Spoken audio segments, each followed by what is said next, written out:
Ballin' and brawling, we are back with another very special guest.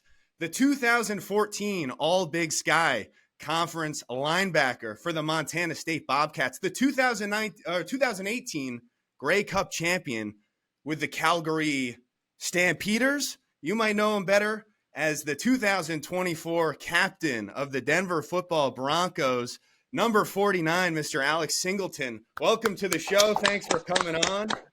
Thanks for having me, guys. Thanks for having me. Of course, pleasure is all ours, right? Obviously, we've been trying to get you on here for a couple weeks. I know you tore your ACL a couple weeks ago. Can we talk about what have the last couple weeks been for you, right? I know, obviously, you were off to another great start this season. The defense was getting rolling. Then you get this terrible news. Can you tell me about what the last couple weeks have been like post-injury? Yeah, I mean, shitty, I guess. You can ask Justin. I'm a super routine guy. Everything I do is I eat the same thing. I work out at the same time.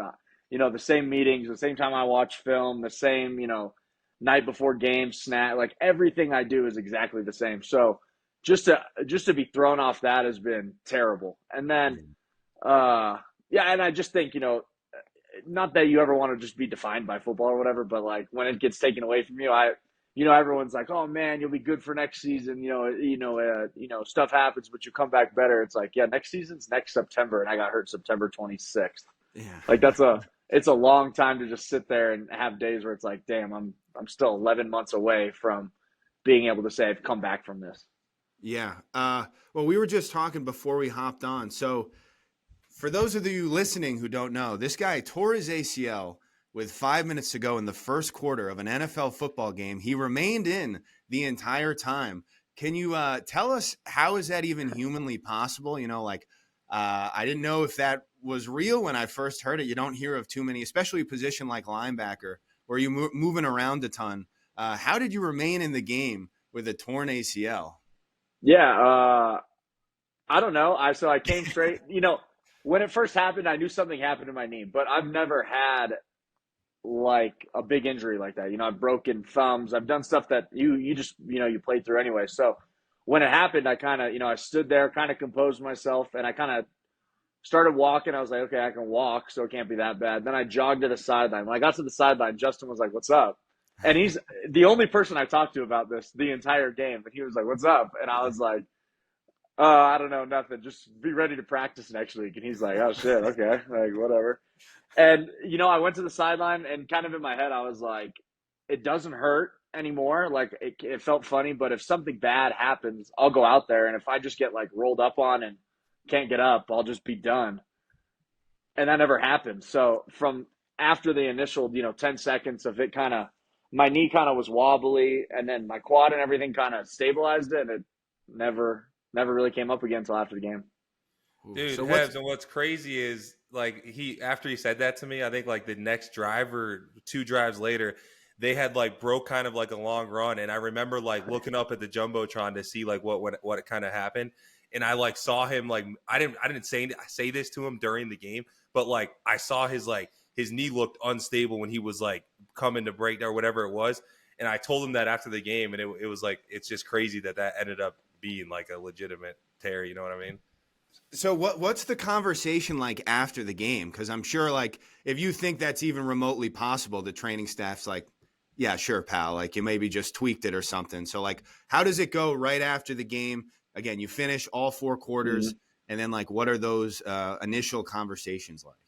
Yeah, I went in and I just kind of was to the training set. I usually don't go in for anything, and I didn't really plan on it, but I was just I should just be, proactive about some swelling. You didn't really plan on it.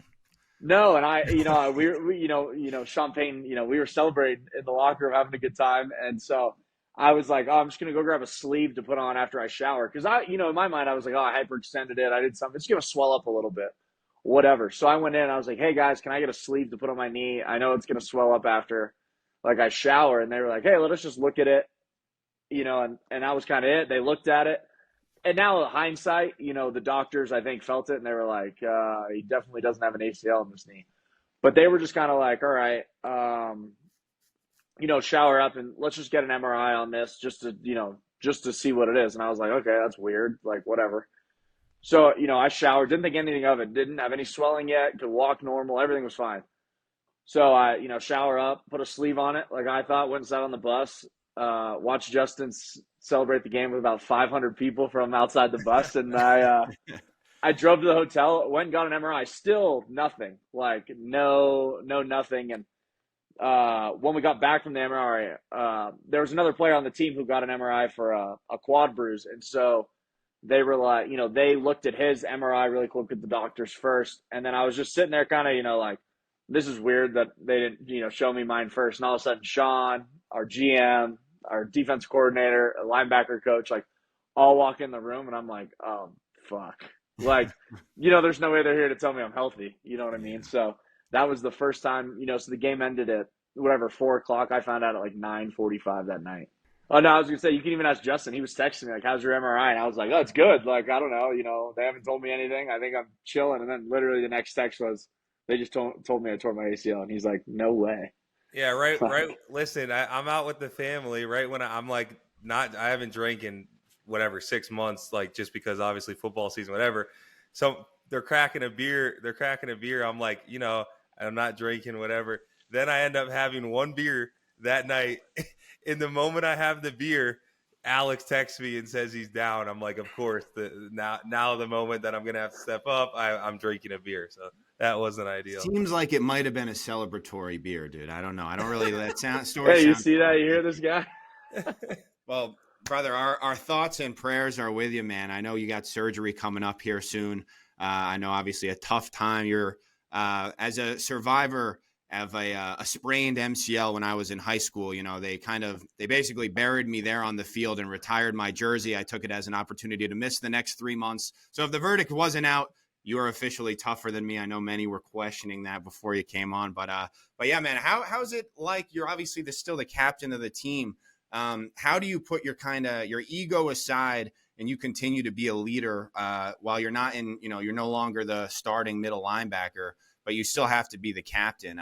How challenging is that when you're not playing? I mean, obviously, it's really just kind of getting over the injury. I don't personally, if I wasn't playing for any reason, it's like the coolest thing to me is to be able to give any knowledge I have to Justin. Like to have one of your best friends, it's been one of your best friends for 3 years. So, obviously the reason he's playing, it sucks that I tore my ACL. But if he was playing next to me or if they had sat me down for whatever reason, he was getting to play, the first thing to do, in my opinion, is to just pass your knowledge on, say whatever you know. And so, that's in our, in the linebacker room, that's, the first thing, that I started to do. And that's kind of, the big picture thing, just talking to the safeties, being like, hey, this is how, Justin and Cody might see this. I know, I saw it this way, but just remember they don't have, as many snaps as I do. So just emphasizing the communication stuff, just all the little things that kind of maybe get skipped over, with an older guy that's hey, and even though Justin's an older guy, just a ton of reps haven't been there. And so it's hey, just, for the next 3 weeks, hey, do this stuff. And, the defense won't lose a step, and fuck, they haven't lost a step at all. So it's been, and that's an exciting part to watch one of your, good friends go out there and ball out. That's really exciting for me. And, that's something that's it makes me prouder in the situation that it's not as miserable that way. Yeah. Well, you took the words right out. That was my next question. I know you guys are super close. So seeing him out there these last couple of weeks, I imagine that's very cool for you, right? To see him out there making plays. That must be pretty cool. Dude, and I will say, just to elaborate a little bit on that, that's been cool is me coming off, especially the first game in New York, coming off the field of these first couple drives, and throughout the game, he's behind us on the bench. So he's got the iPad and everything. He's kind of able to look at the plays that we just had during that drive. What kind of hurt us, what didn't we fit up right, or what did we not cover correctly? And he's able to kind of tell me, how they play it this way, or just take a peek at this, and it'll, what I mean? Give me those tips that helps me throughout the game, especially as the game goes on, seeing everything better and just being able to play faster. Like having another coach out there with you, right? I imagine that's got to be pretty awesome. So let's go into a little bit more of your backstory, because again, during my chat GPT right before we came on, I mean, holy smokes, I knew you had a cup of coffee out in Canada, but talk about a fucking ridiculous backstory. Let's start off again, the Montana State Fighting Bobcats. All love and respect to them. Not necessarily a football powerhouse like a Wake Forest, like a Rutgers, right? So, Cool. what was your recruiting? So you were a 4 or 5 star I saw before going to Montana State. What was our high school recruiting class like? What led us to Montana State? Yeah, I had Alabama, Auburn on the That's table, and perfect. I made a business decision on, school over football, so I chose NIL Montana money. State. They had a Yeah, not a Ferrari. They had a pickup truck. I'm sure that's how they do it exactly. out there. Yeah. No, it was my only offer. So it was Montana or bust, and I went up there, and my recruiting trip was -20. I only owned like a skinny snowboard jacket and sweatpants, and it was one of the best times I've ever had in my life. But it was just pretty crazy, like going to a party and beers were just shoved into the snow, and I'm like, dude, I've seen snow only like on vacation. So it was pretty wild just to be there and experience that, and yeah, to have to go to school there. There we go. And then so you had a great experience despite the weather. You had a great experience over there. I know obviously on the field you took care of business, but then so coming out an undrafted guy, was it always obviously growing up, every kid who plays football, they want to go to the NFL. It's all they care about. But then like when you're playing in the FCS, obviously that's always the dream, but like did you always see the light at the end of the tunnel? Like was there ever any doubt or anything like that while you were coming through college and then into the draft process? No, and not for me. Now when I look back, I'm like, I'm kind of stupid to like think that. And just to see like, and that's what I kind of learned when I got to Seattle. I was like, damn, I knew nothing about what it took to be like a pro. And that's why, I ended up having to go to Canada and all that stuff is, I showed up and it was just like, I might have been maybe the same size as the guys, but like, I didn't know how to be a pro, and nobody at Montana State really was. There was a guy that the year before I got there, was a drafted O lineman in the 7th round. And then 4 years before him was a drafted 7th round linebacker. Like there's nobody at school when I was there that had been in the NFL, not even a coach. So it was very like, obviously naive of me to think I'd make it there. It was obviously a blessing to be able to, but then like a real like eye-opening, like, oh shit, I gotta change a lot about me to be able to, stick around and be able to do this for a living. Yeah. So correct me if I'm wrong here. So undrafted, then 3 straight. We started in Seattle, correct? Yep. First 3 years, 3 different practice squads. Am I right? Yeah, no. So it was that season. I was in Seattle, New England, and Minnesota. Between those 3, I was cut 13 times that first year. Oof. Jeez. And then we headed up north. What went into that? So I know, allow me to be the first to say congratulations, the 6th overall pick, the Calgary Stampeders. What went into that decision, man? So you knew, you could at least hang with these guys. You were a year on the practice squad. Then kind of what went into that, going up to Canada, trying your hand up there? Yeah, so my mom is Canadian. So I got dual citizenship when I was in Seattle because my agent was kind of like, hey, if the NFL doesn't work out, would you ever play in Canada? And I was like, hey, if you have citizenship, can't you be a Canadian player? And so kind of long story short, the day before OTA started in 2016, the Vikings released me. And so I was like, all right, that sucks. And then so the CFL draft was the next weekend. So I went to New England's rookie minicamp that next weekend. They didn't keep me. And I was like, fuck it. Let's just go to Canada. And so I was drafted to Calgary, which was cool because it was 6 hours straight north of where I went to college. So that was pretty convenient, kind of the same, like area weather-wise, which isn't great, but it was still, I was used to it. And, I could drive all my stuff up there. And so, yeah, that was kind of the decision. It was like, let's just go play football. I spent a year on practice squads, bouncing around, not being happy, not like enjoying playing football. And it was like, my family supported me. So it was like, let's just go play football. And so that, that's what I did. Hey, Alex, what would you say was the biggest difference or comparison from playing in Canada compared to the NFL? Like, what are some of the similarities or differences just in Yeah. being a professional in Canada compared to? Yeah. In Canada, you're considered a part-time employee. So your days are 9 to 1 every day. You can't go longer. And that's only 4 days a week. So like, and it's played during the summer. So, I mean, after half the practices, we were at the bar having a good time. It's a lot more of the kind of old school, and like coaches and players all make the same amount of money. So there's not a discrepancy. Most guys' families don't go with them. So like if you're an American guy with a family, like it's kind of just like, it's almost like an extended version of college, but like you have money and it's a professional level. So that would be like outside of football, obviously, but like inside of football, there's a ton of guys, because a lot of guys end up in Canada because there's only 1,200 spots in the NFL, and back in 2016 there was only the CFL to play in. So that's only there's 600 CFL spots, but 300 of them have to be Canadian players. Yeah. So there's only another 300 American spots to play. So like the Americans that are in the CFL are usually like really good football players. A lot of them had spent 2, 3, 4 years in the NFL. Some had done kind of my route, been on a couple practice squads. Couldn't make it. There's just a lot of the game's different. I would kind of say the NFL game has kind of moved to the CFL game. The field's 65 yards wide instead of 53. There's 12 players instead of 11. But it's only 3 downs, so it's a passing game. Not a ton of run game, and so the NFL game is kind of, like I said, is kind of moved to what the CFL was. So that also kind of helped me transition, from the CFL to the NFL, is because about that time, I think when I was in the NFL, and Justin's seen a picture, I was like 250 and disgusting. And then the NFL kind of, in 2016, 2017, all of a sudden you're watching the combine and linebackers are running, instead of 4.8s, 4.9s, it's like 4.4s. Yeah. 4.3s even sometimes. And you're like, damn, this game is changing rapidly.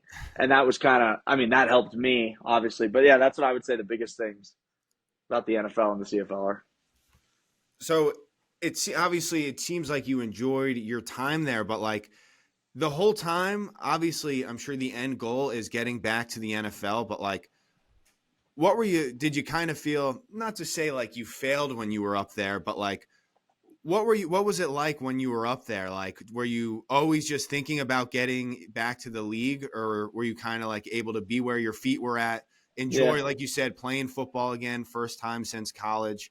Was it more like that sort of feeling, or were you just trying to get back to the NFL? No, yeah. So now when a guy signs a CFL contract, every offseason you can sign with an NFL team. But back then, I signed a 3-year deal, I was there for 3 years. So it was kind of like, I'm going to play football for 3 years there. So there was no like, near the end of my 3rd year, it was kind of like, hey, stay healthy so you can have a chance to work out in the NFL. But the whole time, like, I moved there, I lived there in the off seasons. Like, I was a full, Canadian dude, loving it, and just kind of all eggs in that basket, and just, doing everything I could to have that team win football games. Freaking love it. So after your 3rd season, then you end up talk to me about the transition back to the NFL. How'd you find your way on the Philadelphia Eagles? Yeah, I thought it would be a lot better. So, I won Defensive Player of the Year. We won the championship, and played, good football there. And so when I did a couple workouts after, it was like Cleveland, the Chargers, Philly, obviously. I don't even remember who the other 2 are now.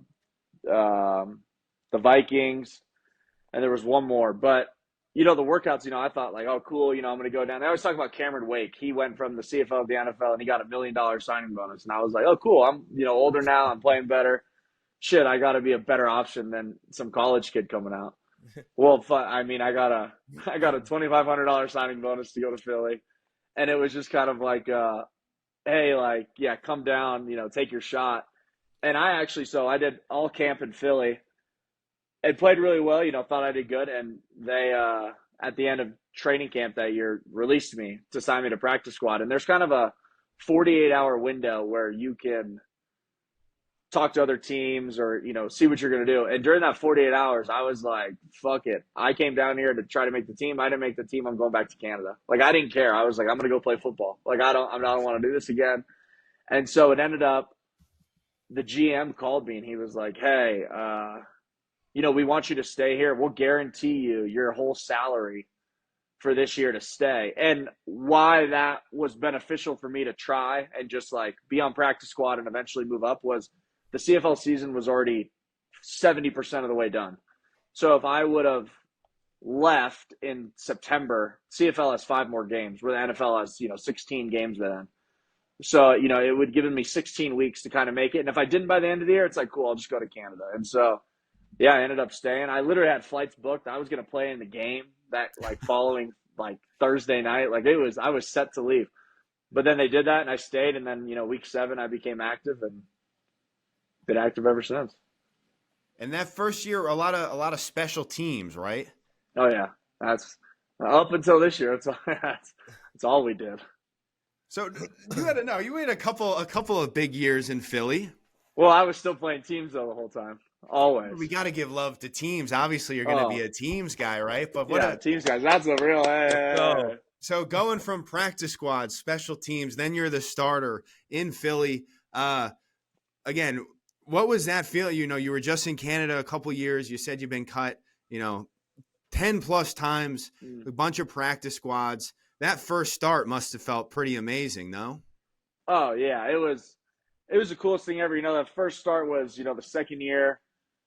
We had just beat San Francisco, and like say, a guy, it wasn't season anybody got hurt, and it was kind of like, all right, you're up. And so I played good in San Francisco, where I was, just kind of thrown in the game, and then got to actually start at a different position that, I didn't come off the field against Pittsburgh, which was pretty sweet, and then kind of never looked back from there, which was, really exciting, and I still remember it, and it was awesome. Hey, fun fact, Hebs, I actually watched Mr. Singleton play his final game in an Eagles uniform, actually. We finished up. We didn't make the playoffs here in Denver. Went down to Tampa, went back home, and the Bucs were actually playing them in the first round of the playoffs.